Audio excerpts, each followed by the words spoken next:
6 months after the Battle of Station Nexus 7, the galaxy had transformed in ways that no one could have imagined.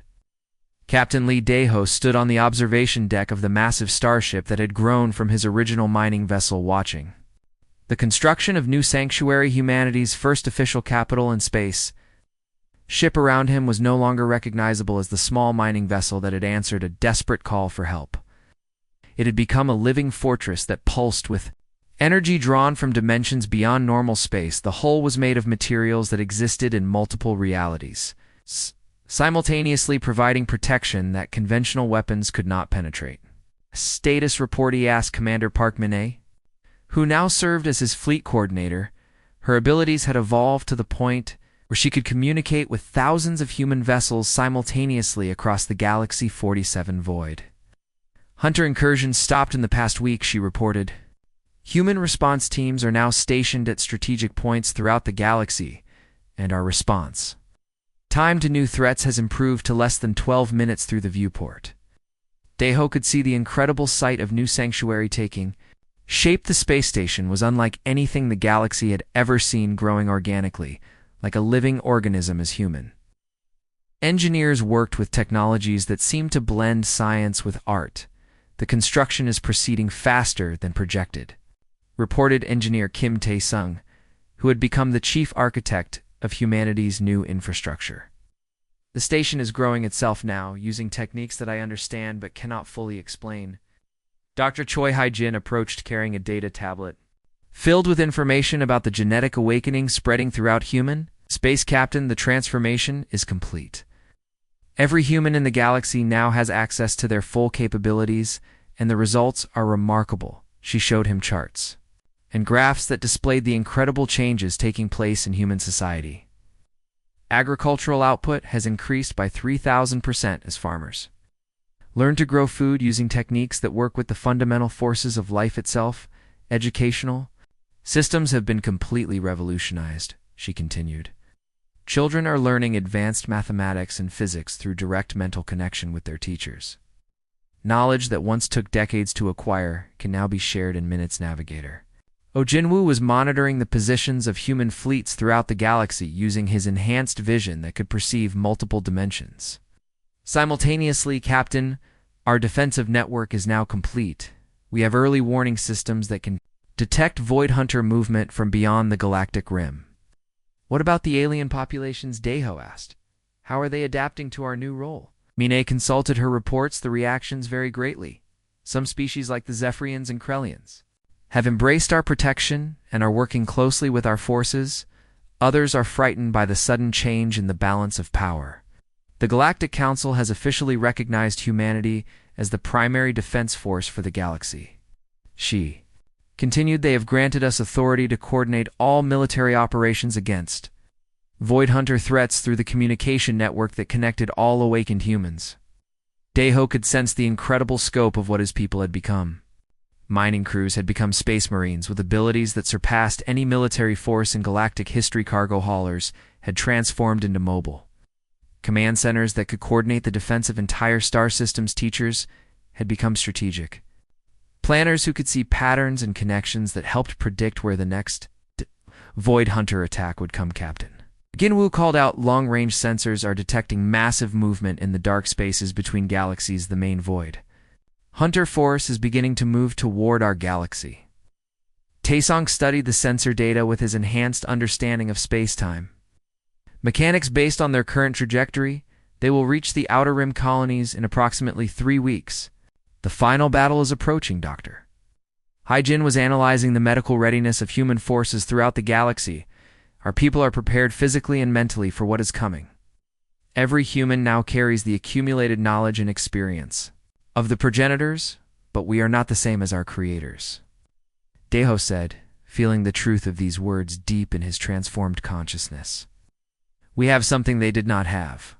We have hope and compassion, and the determination to protect those who cannot protect themselves. The communication network brought him reports from human commanders across the galaxy. Captain Yoon Subin was leading the defense of the Outer Rim colonies. Commander Park Hyun-woo was coordinating with alien military forces to create integrated defense strategies. Captain Minay announced, "We are receiving a transmission from the void. Hunter Main Force, it appears to be some kind of challenge or ultimatum." The message was broadcast across all frequencies, in a voice that seemed to come from the emptiness between stars itself. "Children of the progenitors, we have returned to finish what we started. Your creators could not stop us, and neither will you. The galaxy will be consumed as it was meant to be," the voice continued. "You may have awakened, but you are still only pale shadows of those who came before. Prepare yourselves for the final darkness." Deho felt the challenge resonate through the network that connected all awakened humans. Sensed their response, a unified determination that spanned thousands of light years and millions of transformed human minds. "Send a reply," he ordered. Minay opened the communication channel, and Deho spoke for all humanity. "We are not our creators. We are something new, something that you have never faced before. We do not fight because we were programmed to fight. We fight because we choose to protect those we love. The galaxy is not yours to consume," he continued. "It belongs to all the life that calls it home, and we will defend it with everything we have become." As the transmission ended, Deho felt the awakened humans throughout the galaxy preparing for the final battle against the darkness. The mining crew that had answered a desperate call for help had become the leaders of a transformation that would determine the fate of every living being in the universe. "All human forces," he broadcast across the network, "prepare for the defense of our galaxy. The Void Hunters are coming. And this time, we will end their threat forever. The age of hiding was over. The age of humanity had begun, and the galaxy would never be the same again." The emergency meeting in Station Nexus 7's command center brought together representatives from every major species in the galaxy for the first time in decades. The massive room was filled with beings who had never agreed on anything before, but now they all shared the same expression of shock and confusion. Captain Lee Deho stood at the center of the gathering, still feeling the incredible power flowing through his transformed body. He could sense the thoughts and emotions of every alien in the room through abilities. He was only beginning to understand Commander Veltar now. The Zephyrian officer who had witnessed the battle spoke first. "In all my years of military service, I have never seen anything like what happened here today. The humans destroyed a Void Hunter force that annihilated our entire defensive fleet." General Crix, the Silurian commander, nodded grimly. "Our most advanced weapons could not even scratch those creatures, but the humans tore them apart like they were made of paper. How is this possible, Dr. Kexalon?"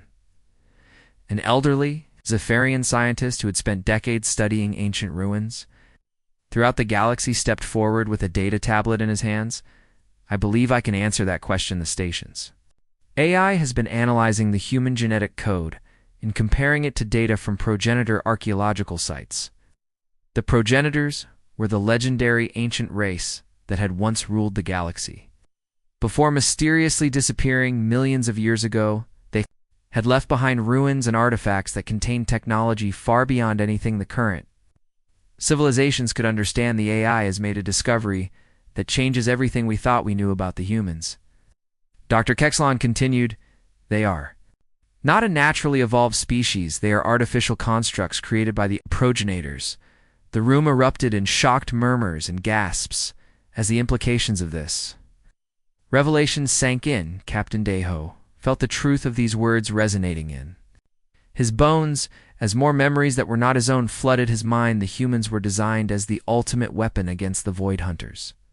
The station's AI announced, its voice filling the command center. "Every aspect of their biology and psychology was engineered for warfare on a scale that surpasses conventional understanding." Dr. Choi Hai-jin, who had been quietly listening to the discussion, stepped forward. "But why were we not told about this? Why were we kept weak and ignorant of our true nature?" Dr. Kexalon consulted his data tablet. According to the progenitor records, the genetic locks were installed to keep humans unaware of their capabilities until they encountered the Void Hunters. The creatures can sense advanced technology and powerful civilizations from across the galaxy. The only way to hide humanity from them was to make you appear primitive and unremarkable. The AI explained, "Your awakening only occurs when you come into contact with the creatures you were designed to fight." Engineer Kim Tae-zone looked at his hands, which still glowed with energy from his connection to their ship. "So we were sleeper agents, hidden in plain sight, waiting for the moment when the galaxy would need us most exactly. Dr. Kexelon confirmed. The progenitors knew that the Void Hunters would eventually return. And when they did, the galaxy would need defenders capable of matching their power.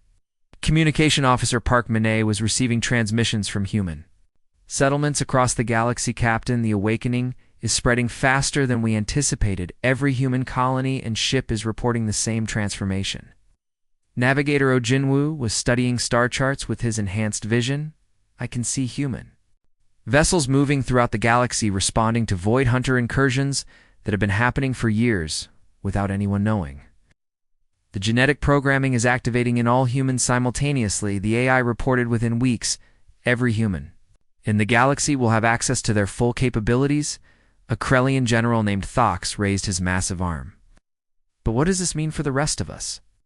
If humans are weapons created by the progenitors, what is our place in this galaxy, Captain? Deho felt the weight of this question, and the responsibility that came with his people's true nature. We were created to protect all life in the galaxy, not to dominate it. The progenitors designed us to be guardians, not conquerors. The Void Hunters are not gone, Dr. Kexelon warned. What we witnessed here was only a small scouting force. The main swarm is still out there beyond the galactic rim, and they will return with greater numbers. The station's AI projected a holographic map of the galaxy showing the locations of Void Hunter activity. Long-range sensors are detecting massive movement in the dark spaces between galaxies. The creatures are gathering their forces for a final assault. How long do we have? Asked Commander Veltar. Based on their current rate of movement, possibly 6 months before they reach the Outer Rim colonies. The AI calculated, but that estimate assumes they continue at their current pace. They may accelerate their approach. Dr. Hyjin was analyzing the genetic data streaming in from human populations across the galaxy. The awakening is affecting humans in different ways depending on their roles and locations. Military personnel are developing tactical knowledge, while scientists are gaining understanding of technologies that do not exist yet. What about the humans who work in civilian jobs? Asked General Crix. They are becoming what the galaxy needs them to be, Manet reported. Farmers are learning to grow food that can sustain entire fleets during long campaigns. Teachers are developing ways to share knowledge instantaneously across vast distances, Captain. Deho felt the truth of these words as he sensed the awakening humans throughout the galaxy. We are not just becoming warriors, we are becoming whatever the galaxy needs to survive the coming war. The progenitors planned for this moment. Dr. Kexelon said with wonder in his voice. They created not just weapons, but a complete civilization designed to protect and preserve life itself. The alien representatives looked at each other with mixtures of fear and hope as they realized that their universe was about to change forever. The weak species they had dismissed as expendable labor was revealing itself too. Be their salvation. What happens now? Asked Commander Veltar. Captain Deho looked out at the stars visible through the command center's viewport. We prepare for the real war. We have 6 months to unite the galaxy and get ready for a battle that will determine the fate of all life. The age of humanity's hiding was over, and the galaxy would never be the same again. The battle that followed would be remembered as the moment when the galaxy learned what humans were truly capable of. Captain Lee Deho's transformed mining vessel moved through the swarm of Void Hunters like a force of nature itself. The ship danced between the creatures of living darkness with impossible grace and speed that defied every law of physics. What had once been simple mining lasers now fired beams of concentrated starlight that cut through the Void Hunters' dark matter composition. Like swords made of pure energy, the creatures that had consumed entire worlds screamed in frequencies that hurt to hear as they were torn apart by weapons they had never encountered before. All human vessels maintain formation, Deho commanded. Through the tactical network that connected their minds as well as their ships, do not let any of them reach the station survivors. The human fleet moved with perfect coordination that amazed even themselves. Captain Yoon Su-ben's cargo hauler had become a mobile weapons platform that fired energy bolts in patterns that created geometric shapes of destruction. The Void Hunters found themselves trapped in cages of light that burned away their essence. Commander Park Hyen-woo's passenger liner had transformed into a fortress that projected defensive shields, not just around itself, but around the entire human fleet. The barriers of energy pushed back the Void Hunter's consuming touch and protected the other human vessels from attacks. "That would have destroyed them, Captain," reported Engineer Kim Tae-soon from his transformed engine room. "Our weapons are drawing power from dimensions I did not know existed. The ship is tapping into energy sources that seem to be connected to the fundamental forces of the universe itself." Navigator Junwoo was piloting their vessel through impossible maneuvers that took them into spaces between spaces where the Void Hunters could not follow. His enhanced vision showed him paths through hyperspace that allowed him to appear behind the creatures and strike them from unexpected angles. Dr. Choi Hai-jin was not just healing the station anymore. She was transforming it into something that could defend itself.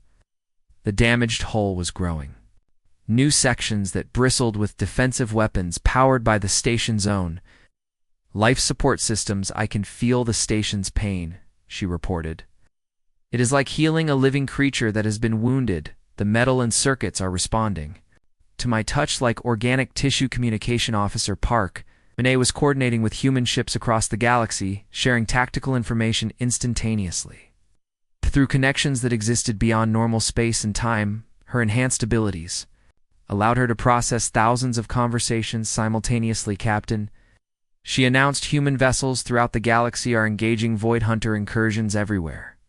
The creatures are being pushed back on all fronts for the first time in recorded history." Inside Station Nexus 7, the survivors watched in stunned silence as their rescuers performed miracles that redefined what they thought was possible. The human ships were not just fighting the Void Hunters, they were dominating them in ways that made the creature's legendary power seem like a child's tantrum. Commander Veltar, the Zephyrian officer, stared at his tactical display, trying to understand what he was seeing.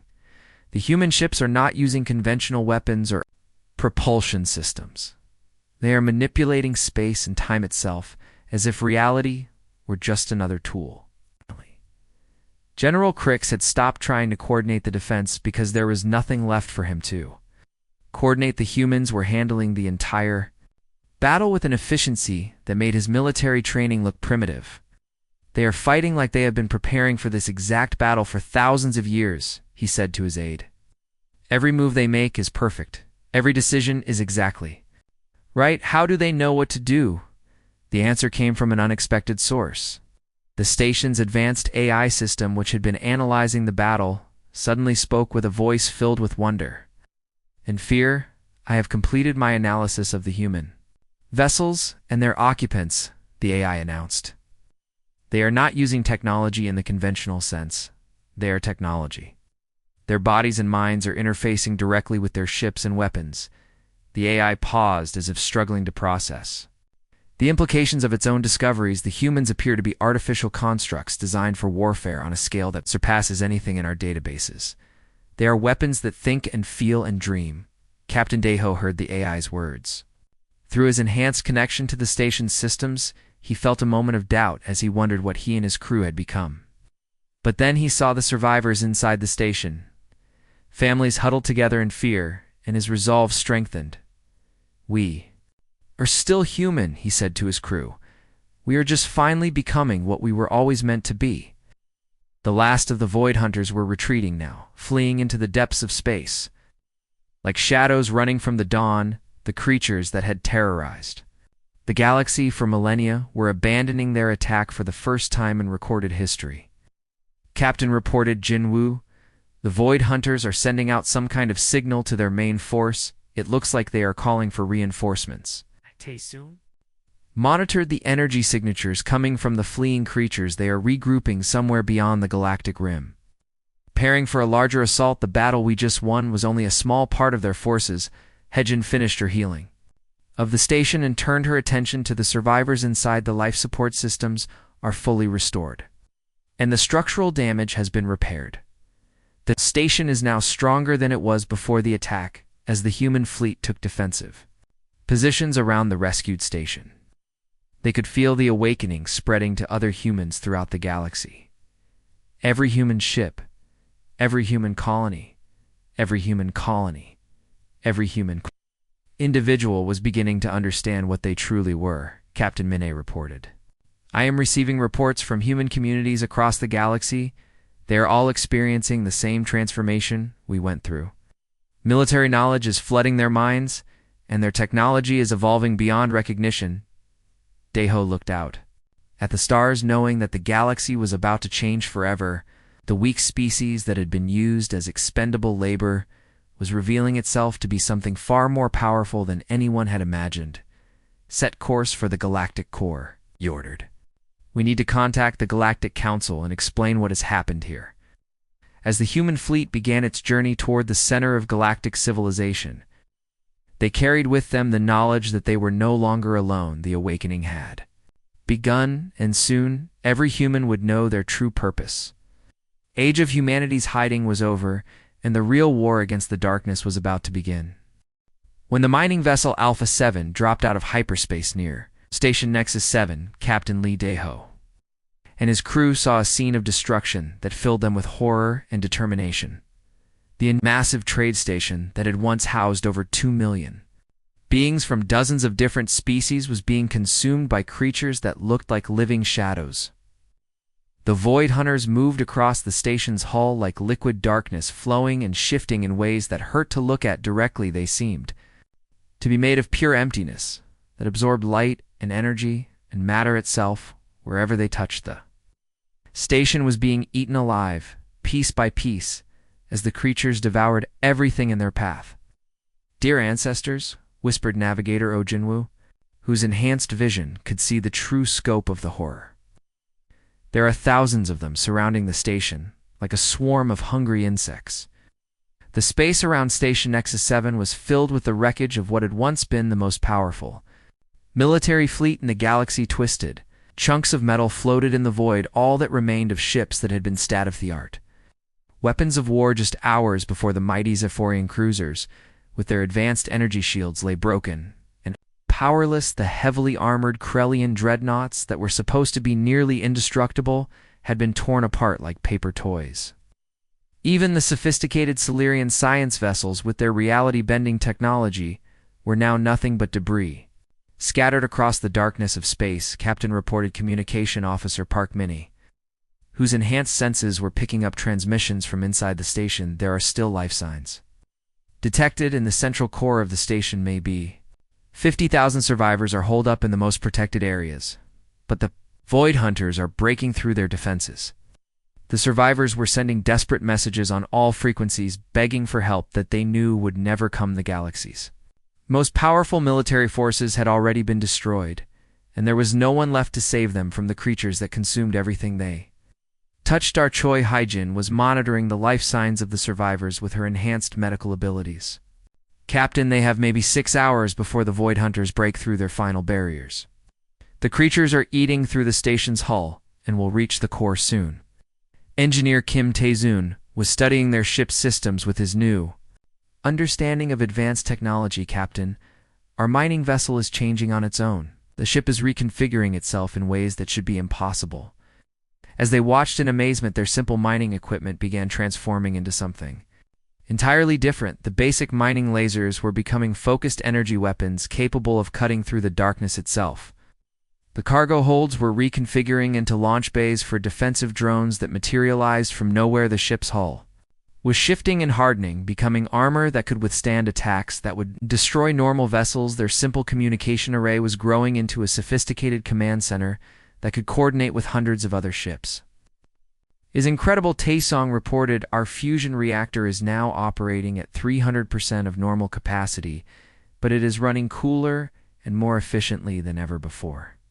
The ship is becoming something that does not exist in any database." Captain Deho felt military knowledge flooding his mind as he watched the transformation. He understood exactly what was happening to their vessel and why it was becoming a weapon of war designed specifically to fight the creatures that threatened all life in the galaxy. "Jinwoo, take us toward the station," he ordered. "Use attack pattern Delta 7. The navigator paused for a moment, looking confused. "Captain, I do not know what attack pattern Delta 7 is." Then his eyes widened as the knowledge suddenly filled his mind. "Wait now, I do know. How is this possible?" As their transformed mining vessel approached Station Nexus 7, They were joined by other human ships that had answered the distress call, a cargo hauler commanded by Captain Yoon Subin.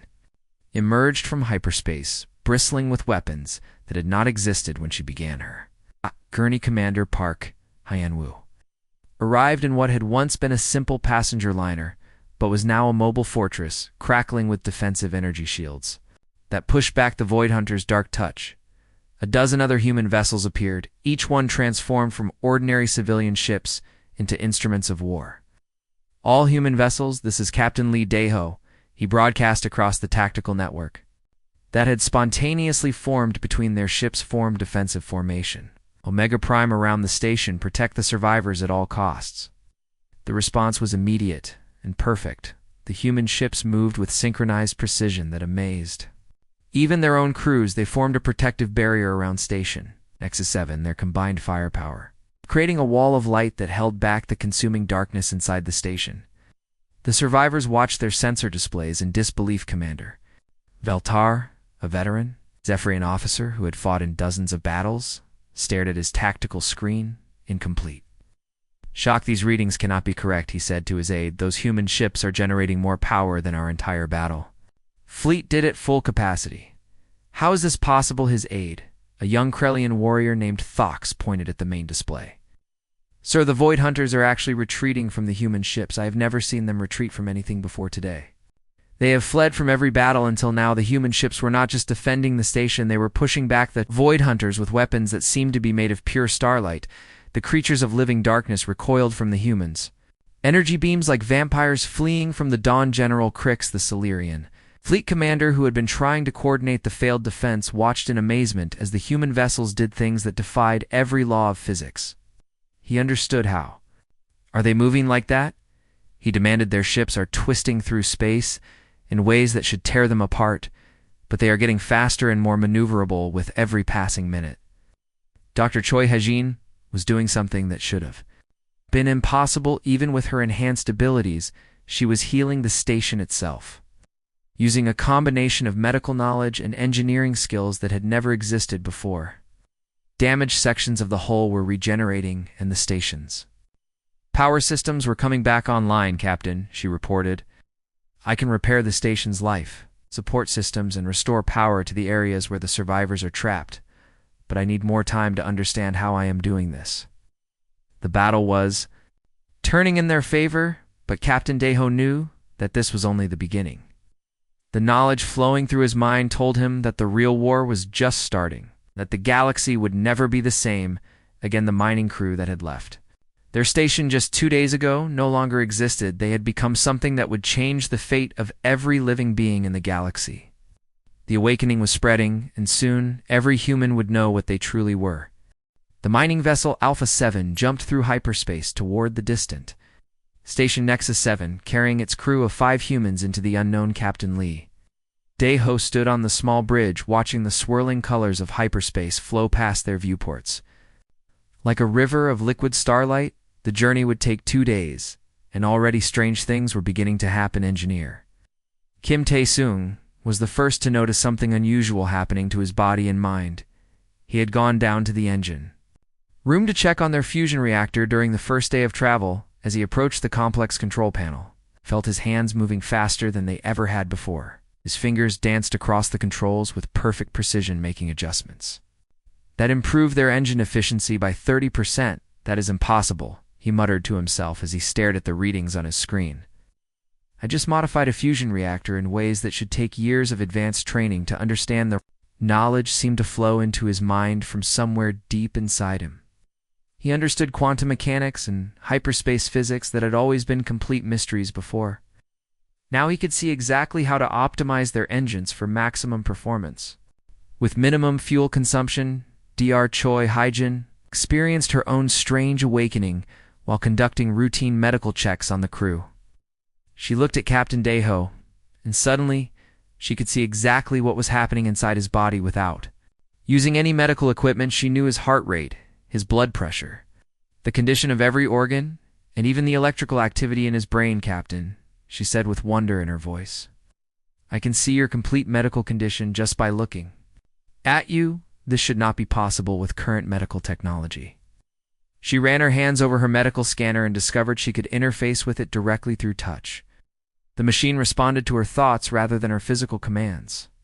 She could diagnose illnesses that did not exist in any medical textbook and prescribe treatments using techniques that seemed to come from Ni. Nowhere Navigator Ogin Wu was having the most dramatic changes of all as he sat at his navigation station. Studying the hyperspace currents, his eyes began to glow with a soft blue light. He could suddenly see the invisible streams of energy that flowed through space like highways connecting distant stars. "Captain," he called out in amazement, "I can see hyperspace itself, not just on the sensors, but with my actual eyes. I know the location of every ship within 50 light-years of our position." His mind filled with navigational knowledge that made their current star charts look like primitive cave paintings. He could plot courses through dimensions that most species did not even know existed. He could guide their ship through space in ways that defied the known laws of physics communication. Officer Park Manet discovered that she could receive and transmit messages across impossible distances without using their communication equipment. She was picking up conversations from ships and stations throughout the galaxy. Her mind had become a living communication network that connected her. "Two information sources everywhere, Captain," she reported with excitement and fear. "I am receiving transmissions from human ships and stations all across the galaxy. They are all reporting the same thing that we are experiencing." In every human at the same time, Captain Deho felt the changes happening to himself as well. Memories that were not his own began flooding his mind. He saw images of vast space, battles fought with weapons and ships that did not exist in the current galaxy. He witnessed humans standing against impossible odds and winning through courage and determination that seemed superhuman. The tactical knowledge flowing through his mind showed him fleet formations and battle strategies that no military academy had ever taught. He understood how to command not just their small mining vessel, but entire armadas of starships in complex three-dimensional warfare. "What is happening to us?" Hyjin asked, as she noticed the changes occurring in all of them. "Our brain scans show massive increases in neural activity. It is like dormant parts of our minds are suddenly coming online." That was when their ship's computer spoke with a voice that none of them had ever heard before. The voice was calm and authoritative, carrying the weight of ancient wisdom and incredible knowledge. "Emergency protocol Omega-7 has been activated," the computer announced. "Human genetic locks have been disengaged due to detection of hostile Void Hunter activity. In the galaxy, welcome to your true heritage, descendants of Earth." The crew stared at each other in shock as the computer continued speaking. "You are not the primitive species that the galaxy believes you to be. You are the final creation of the progenitors, the most advanced civilization that ever existed in this galaxy. Your true capabilities have been locked away and hidden until the moment when you would be needed most." Deho felt his heart racing as the implications of these words sank in. "What do you mean, our true capabilities? What are we really?" "You are living weapons designed to fight the Void Hunters and protect all life in the galaxy," the computer replied. "Your genetic code contains the accumulated knowledge and technology of your creators. Every human carries within them the potential to become something far beyond what any other species can imagine." Taesung looked at his hands, which were still glowing with a faint energy.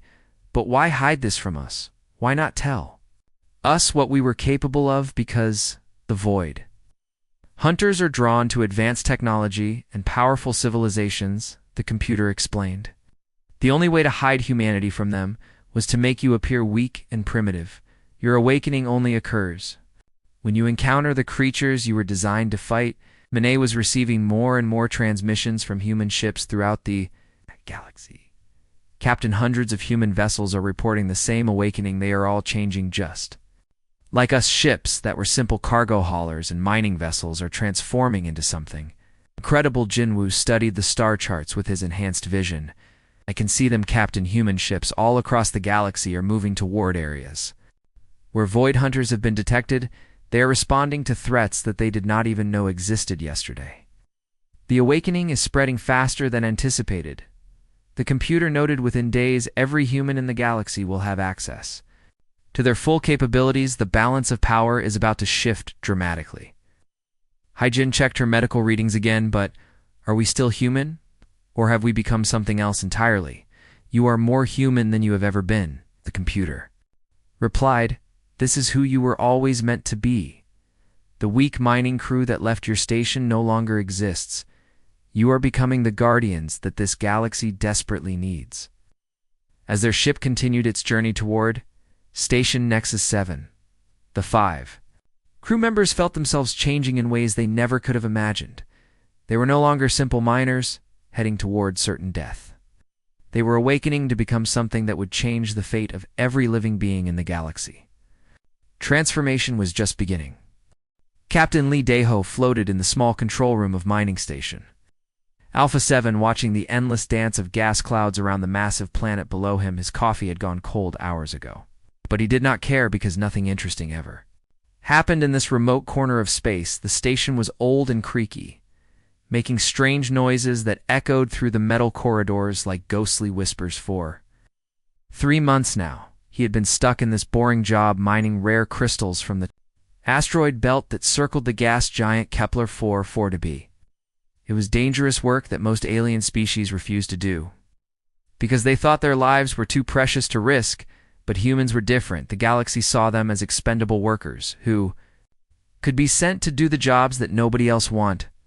Tedho scratched his beard and looked at the star charts on his screen. The nearest human colony was 6 light-years away, and the closest alien outpost was even farther. He felt completely alone. In the vast emptiness of space, with only his small crew of 12 people to keep him company, his communication officer Park Minnie sat at her station reading a digital book about ancient Earth history. She was young and smart, but like all humans, she had been assigned to this dangerous job because the Galactic Council did not think humans were good for anything else. She looked up from her book and smiled at him. "Captain, the scanners are picking up the usual asteroid movements, but nothing unusual," she said in a cheerful voice that made the lonely station feel a little less empty. "The mining drones are working well, and we should have enough crystals to fill our cargo holds." Within 2 weeks, engineer Kim Tae-zoon emerged from the engine room wiping grease from his hands on an old cloth. His face was tired but satisfied because he had just finished repairing one of the older mining machines that had been giving them trouble for days. He was good with machines, even though he had never received formal training like the alien engineers. "Captain, the fusion reactor is running smoothly, and all systems are working fine. He reported the mining equipment is old, but I can keep it running as long as we need it." Dr. Choi Haijin, the station's medical officer, walked onto the bridge carrying her medical scanner. She was checking on the crew regularly because the radiation from the gas giant could cause health problems over time. She was kind and caring, always making sure everyone was healthy and happy. "Everyone looks good, Captain," she said. "No signs of radiation sickness or other problems. The crew is healthy and ready to work." Navigator Oh Jin-woo was studying star charts at his station, trying to find the most efficient routes through the asteroid field. He was quiet and thoughtful, always calculating the best paths for the mining drones to follow. His work kept them safe from the dangerous space rocks that could destroy their equipment. The peaceful routine of their work was suddenly shattered when the communication system began making urgent beeping sounds that filled the bridge with noise. Minnie quickly moved to her station and began working with the controls. Her face changed from calm to worried. As she read the message that was coming through Captain Mi, she called out, "We are receiving a distress signal from far away. The signal is very weak, but it seems to be coming from the direction of the Galactic Trade Center." Daeho pushed himself over to her station and looked at the screen. The message was written in the Universal Standard language that all space travelers used, but some of the words were strange and seemed to be translated poorly from another alien language. "Human vessels. If any receive this message, we are dying," the message began. "The Void Hunters have found us, and they are consuming everything in their path. We know that humans are considered weak by most species, but we have nowhere else to turn for help." Message continued with coordinates for a place called Station Nexus 7, which was nearly 12 light-years away from their current position. The sender explained that they had maybe 72 hours before complete destruction would come to their station. "Please," the message ended. "We have seen what humans can do when they work together, and we believe you might be our only hope, even though the rest of the galaxy does not think much of your species." The bridge fell silent as everyone absorbed What they had just heard, the Void Hunters were legendary creatures that most people believed were just stories told to frighten children. They were supposed to be monsters that consumed entire worlds and left nothing but empty space behind, Captain. Monet whispered, "This message is from the Zephyrians. They run the biggest trade station in this part of the galaxy. If they are asking humans for help, then things must be really bad." Taesung looked confused. "But we are just a mining crew with old equipment. What could we possibly do against something that scares the most powerful species in the ton?" Galaxy Hajin checked her medical scanner nervously. "The Zephyrians have technology that is hundreds of years ahead of ours. They have weapons and shields that we can only dream about. If they cannot fight these Void Hunters, then how can we?" Ginwoo studied the star charts carefully. "Captain, the coordinates they sent would require us to use almost all our fuel just to get there. We would barely have enough power to make the journey, and we would have no way to get back home." Daeho stared at the message for a long time, feeling something strange stirring deep inside his chest. It was like a voice from long ago whispering to him about things he had forgotten. His grandfather had told him stories about the old days when humans were warriors who never backed down from a fight. "Load all the non-essential crew members into the escape pods," he said quietly. "Send them to the nearest human colony with our mining report." Captain Monet protested. "That would leave us with only 5 people. That is not enough to run the station properly. We are not staying here," Daeho replied. "Set course for station Nexus 7. We are going to help them." The crew stared at him in shock. Taezun shook his head. "Captain, that is suicide. We have no weapons and no military training. We would be flying straight into certain death, maybe," Daeho said, feeling more certain than he had ever felt about anything in his life. "But someone needs our help, and we are the only ones who can answer their call." Hyjin looked worried. "But Captain, we do not even know if we can trust this message. What if it is a trap? Then we will face that trap together," Daeho answered. "But I will not ignore a call for help just because it might be dangerous." Jinwoo began calculating the hyperspace jump coordinates. "Captain, if we are really going to do this, we need to leave soon. The longer we wait, the less chance we have of arriving in time." Monet began sending messages to the escape pods, preparing them for launch. "I still think this is crazy, but if you are determined to go, then we will follow you, Captain," as the crew prepared for their dangerous journey. None of them noticed the strange changes that were beginning to happen to their bodies and minds. Something ancient was awakening inside them, something that had been sleeping for thousands of years, waiting for the right moment to emerge. The small mining station began moving toward its destiny, carrying 5 humans who had no idea. They were about to discover what they really were and what they were truly capable of doing when the galaxy needed them most.